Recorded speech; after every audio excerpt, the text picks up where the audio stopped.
So the point here is the difference between materialist and spiritualist we have seen. So we have both, no? Dans le monde, on a les deux. We have some people who are materialists, others are spiritualists. What is its connection with what we are doing right now, ashrama, right? If we see as per scriptures, any scripture, not only the Hindu scripture, any scripture, the real, the acceptable, you can say, or the right mode of life is to be a spiritualist, right? That is definitely the best way to live life. So, but at times you will realize, okay, maybe you can take your own example if ever you have experienced that or not. I'll just tell you how it is. At times in our daily life, okay, you know, we have lots of competition nowadays, lots of things to do. We have kind of limited time. The time is not limited, of course, we have lots of time, but to newly limited, we don't have enough time because we have so much work to do and we have to look after the house, the family, personal life, and all, right? At the end, we say we don't have time. But the thing here is, in our life, at times we try to be spiritualist. We are trying our best. We do good work, we worship God, we do seva, we share our things we have. That is fine. That is all the signs of being a spiritualist. But at the same time, we are materialist. In what way? Who doesn't like eating, drinking, and merrymaking? Well, drinking, that is something else. I'm not telling you to drink, but the thing is, people do, right? Merrymaking in the sense, we do enjoy life. Si on enjoy life at times, we forget that we have to do good things as well, to do surveys and all. We are living a life having a mixture of both. We are having a mixture of both. Maybe you are at school right now, maybe you have not yet experienced that, but maybe try to try to observe the life of your parents. You will see that there's a mixture of both in our life. Eventually it is. So quelque part, this is the right way to live life. Don't forget, I always tell you, we are living in Kali Yuga. Okay, we are living in Kali Yuga. This is the darkest age, you can say, right? After Kali Yuga, we'll have Satyuga again. The Yuga will continue like that. That is the last Yuga, right? We have so many issues in this Yuga, in this era, right? So one of the best way, or you can say the good way to live life, is to be both kind of materialist and spiritualist. Nous essayer in balance, right? Remember, if right now we were in Satyug, faire comme si nous étions dans Satyug right now. Définitivement, nous partis pour ban materialist. Not at all. We would be like pure souls and all, right? Satyug Treta.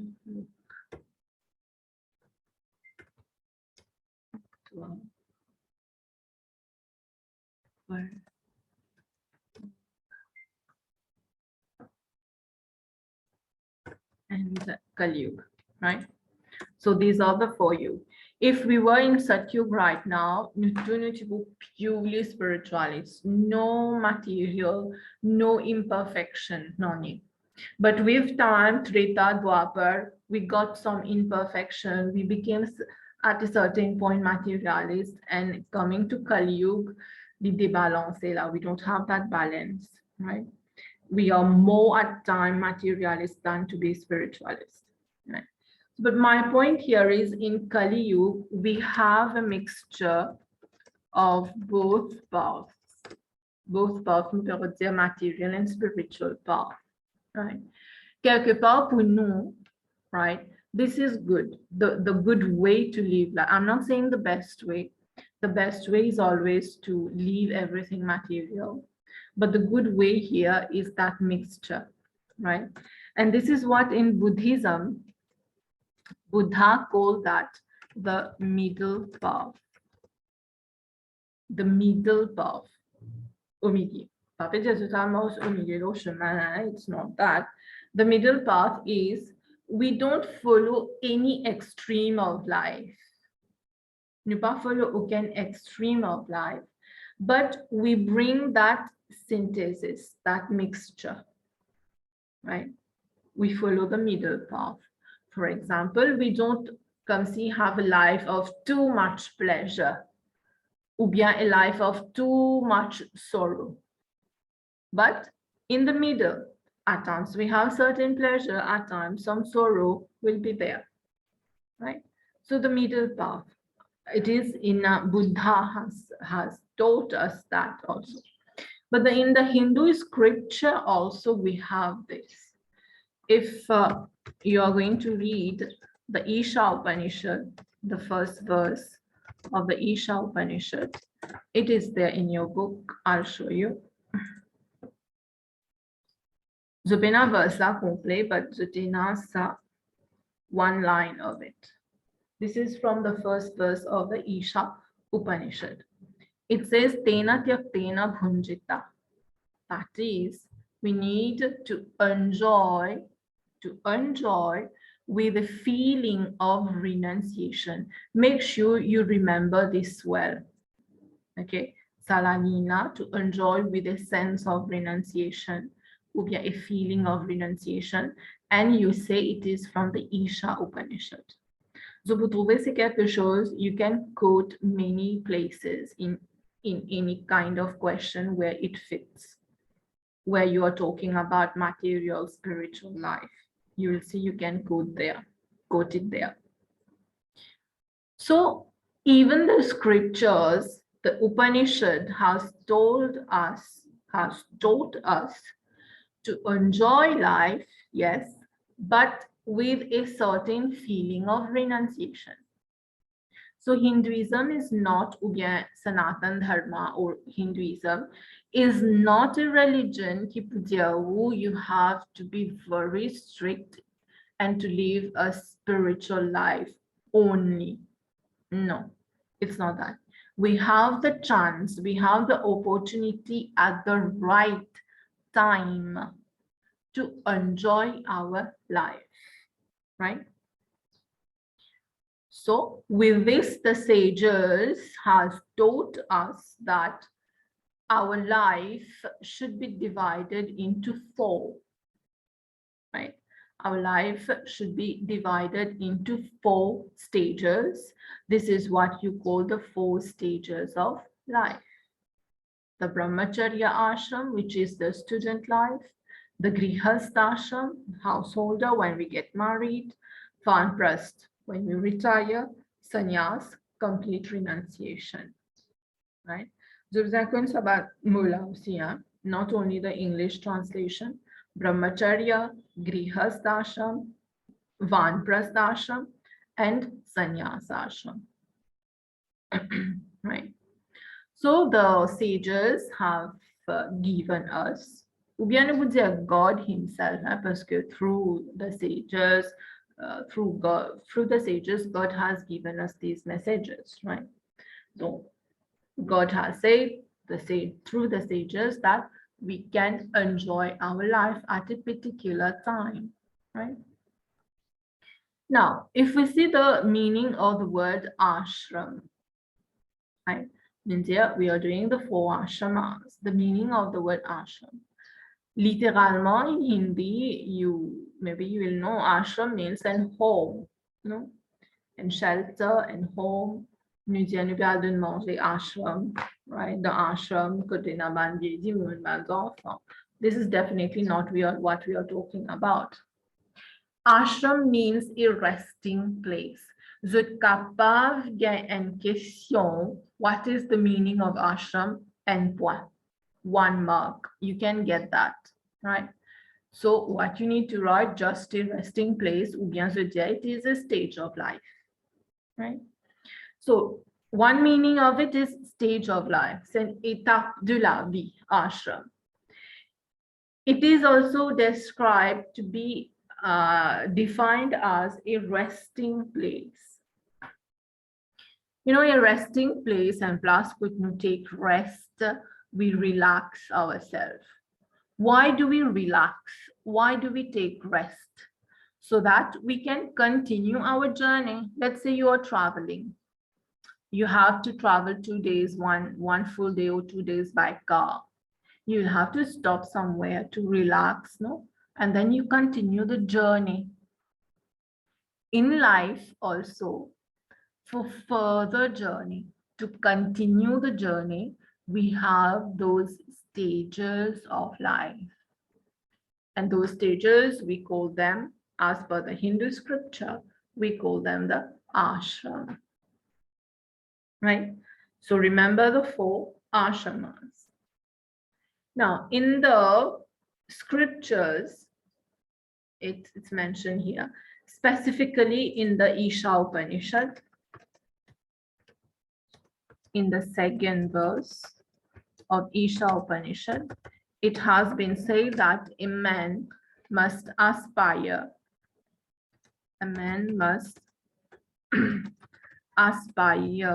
to live for 100 years. He or she must aspire to live for 100 years. Et ça 100 là, bien sûr, les divise en 4, as we said, which is 25, right? Each ashrama, in each ashram, we have to spend 25 years. 25 ans brahmacharya, 25 ans grihast, 25 vanprasth, 25 sannyas. Now, it's not always 25, no? There can be some difference, right? And the Muninka finished his studies at the age of 20, 22, right? Or even later, 30. That can be possible as well, right? So these differences can be there, that is not a problem. But Lindiano, at least 25 years we have to spend in each of the 25, in each of the 4 stages, right?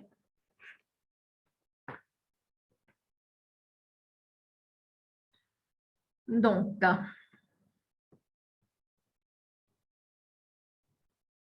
now, can we skip one of the stages? Can we skip any of the stage here, right? Well, Brahmacharya ashram, student life, we cannot skip. We cannot skip that. Because we go to school, we learn. Asa pitas occasion minus of a l'école. Fine, they don't go to school, but they learn from the parents, from the society, from the environment. No, that is also learning. That is student life. When we talk about ashram, we are speaking about especially about the Gurukul system.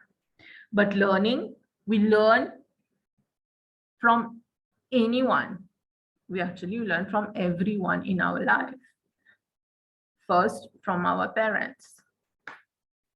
So we can't skip the Brahmacharya ashram, not at all. That is not possible.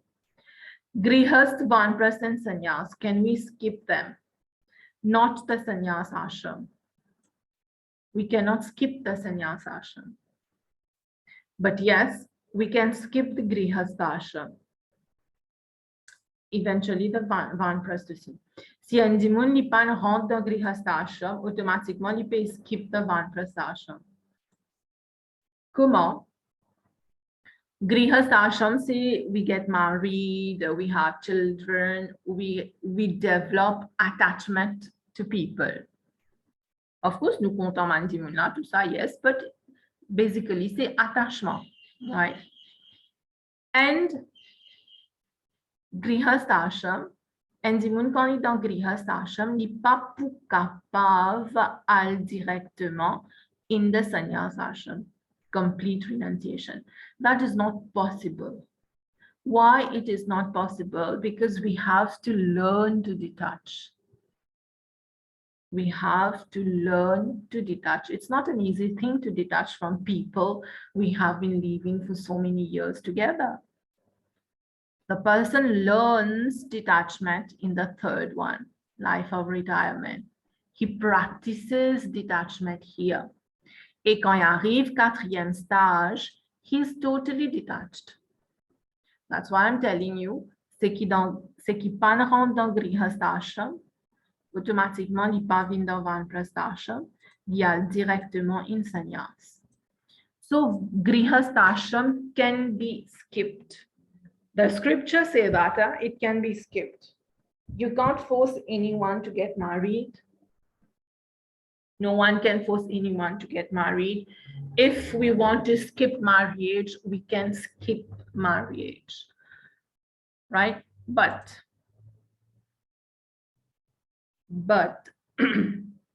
when we are skipping marriage, let's say someone has skipped marriage, right? Later on in life, he or she should never regret that decision. Sinon, la vie est totally useless là. Le moment qu'il y a un regret que, oh, moi, tu disais marié, and on. Right? So regret should never be there. Sinon, of course, it won't be considered to be the right decision. Nous, la vie, living meaningless, totally meaningless.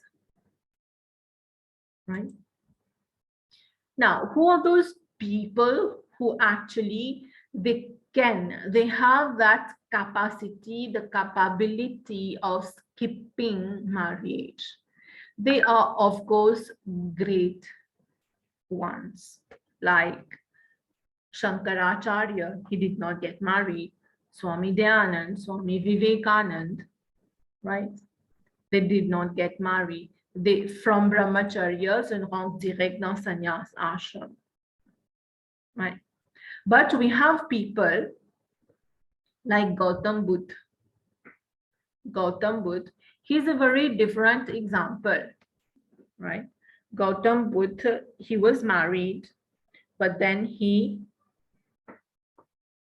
became a sannyasi, he renounced life. But to become the sannyasi, it was not easy for him.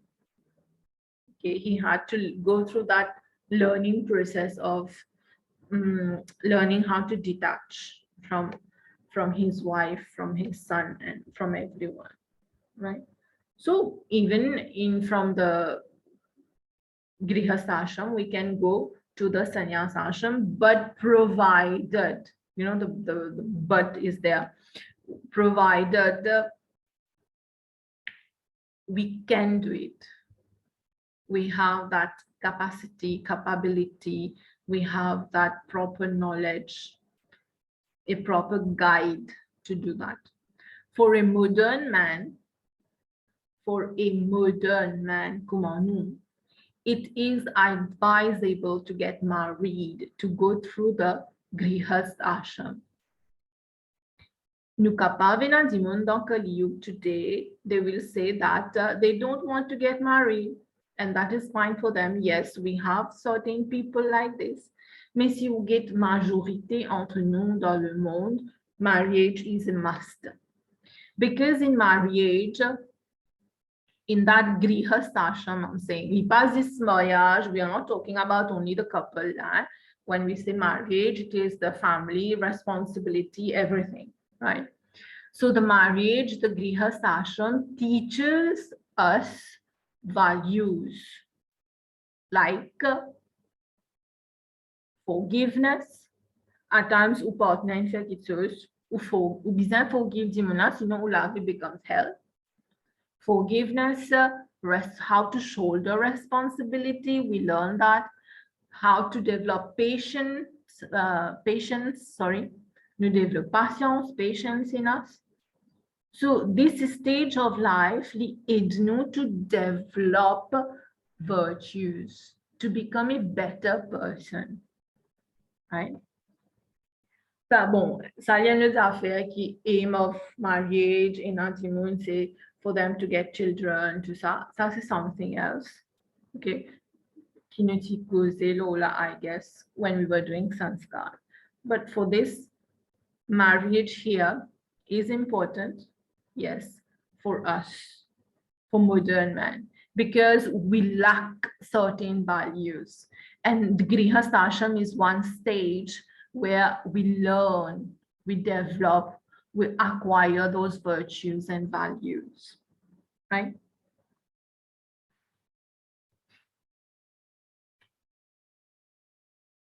Now, should we follow the 4 ashramas? Right, we see that in your book, it is here. We have the ashramas. Now, the thing is, should we follow all of them? Now, another question comes today, do we follow it? Do we follow it?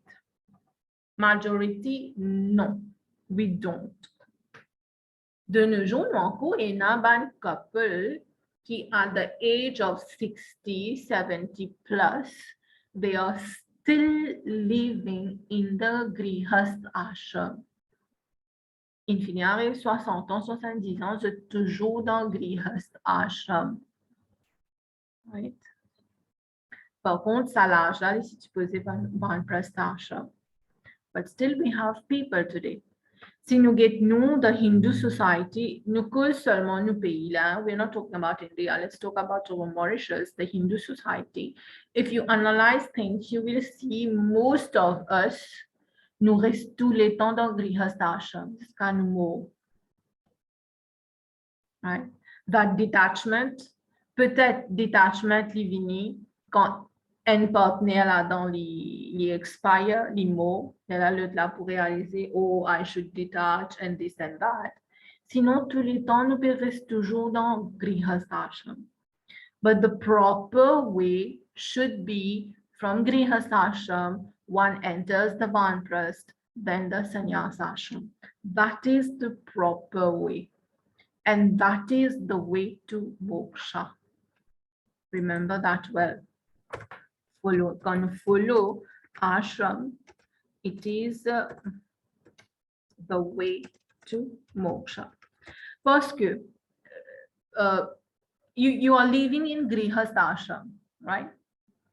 You are still involved in attachment, in responsibilities towards this is my daughter, my husband, my son, I have my in-laws, that my is always there. My this, my that, my house, my car, my property. My actually, my ou bien mine. It refers to ego. The kappa refer also to arrogance. My car, my house, right? And définitivement, it means attachment, sorry. It means attachment. Donc, tant que nous posons dans Grihastha ashram, only my thing, my relation, you know, there will always be attachment. Because in an attachment, there is no moksha there, right? Now, the question is,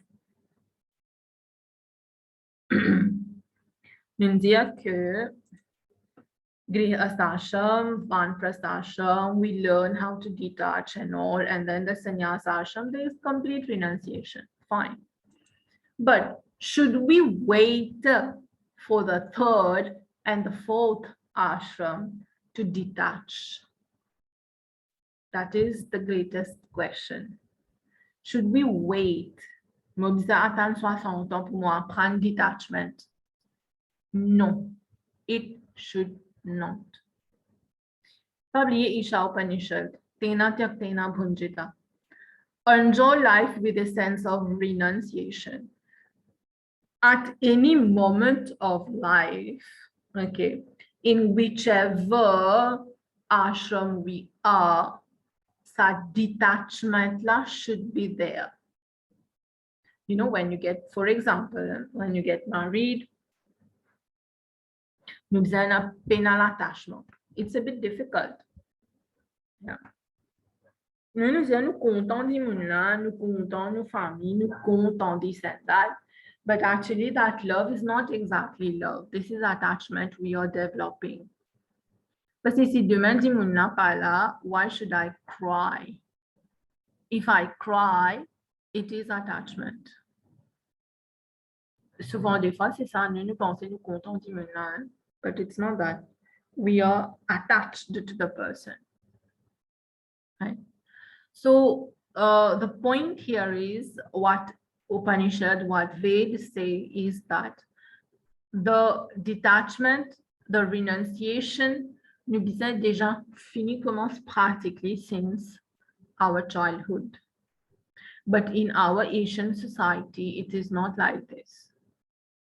Une société, comment il était, comment il peut function, ne pas apprendre sa detachment là, sa renunciation là from early age.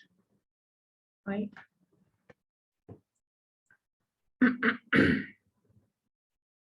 Now we are going to see each ashrama, right? Well, the brahmacharya ashram, you know, the student life. Previously, they were going to the Gurukul, and before going to the Gurukul, they were performing the Upanayan Sanskar, Janev ceremony, which is considered to be the second birth of the person, right? And then he becomes a Dvij. This is our second birth. He becomes a Dvij, and then he learns. So when he goes to the Gurukul, he will be under the responsibility of the Guru. The Guru takes care of him, right? And he's going to learn there. He's going to do service to the Guru. He's going to learn how to lead a life of simplicity, celibacy, chastity, purity, austerity. He's going to develop virtues such as non-violence, honor to parents, kindness to the animals, respecting everyone, right? He learns all these things. He lives in the forest. Gurukul, as you know, tous les temps, tu peux trouver pas mal la forêt. Qui fait parce que it is a very quiet place. You know? There is peace.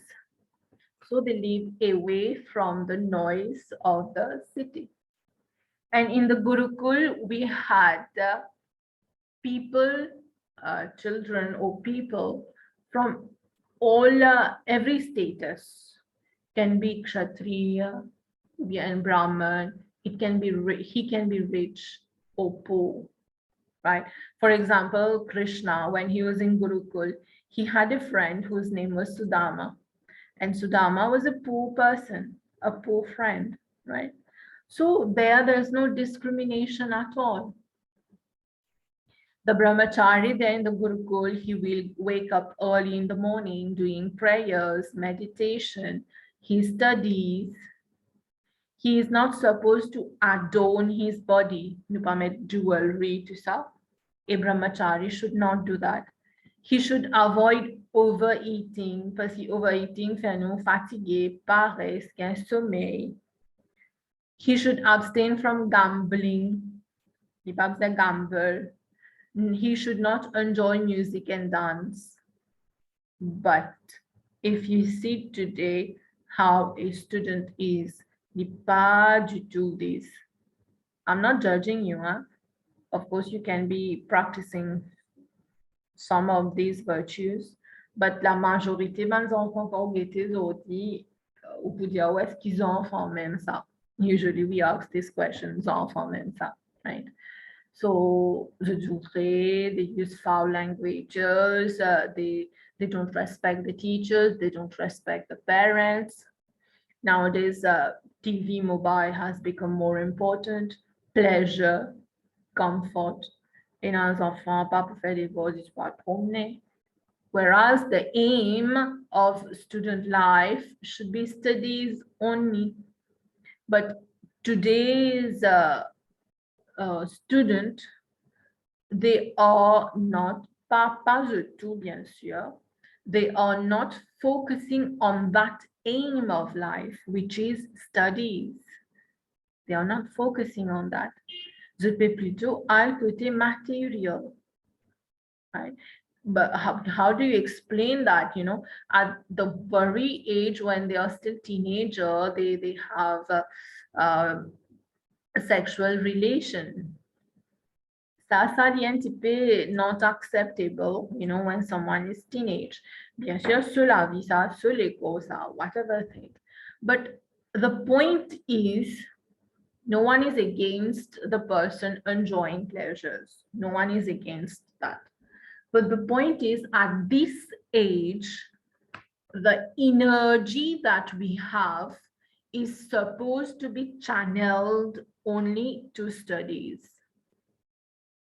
Ne pas dépenser l'énergie là, sinon c'est film ou bien le portable ou bien faire jouer, etc. Right? Not supposed to do that at this age.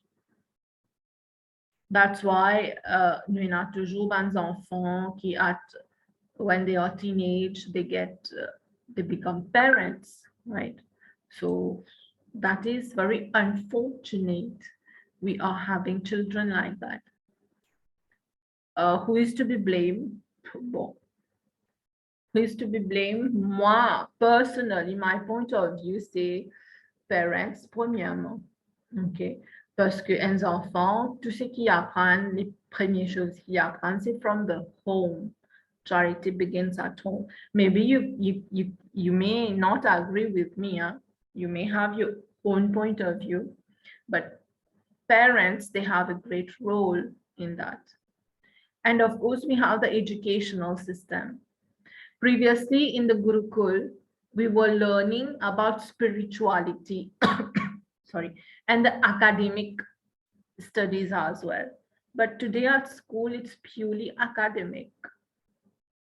I suppose immoral period, but it doesn't function that way, right?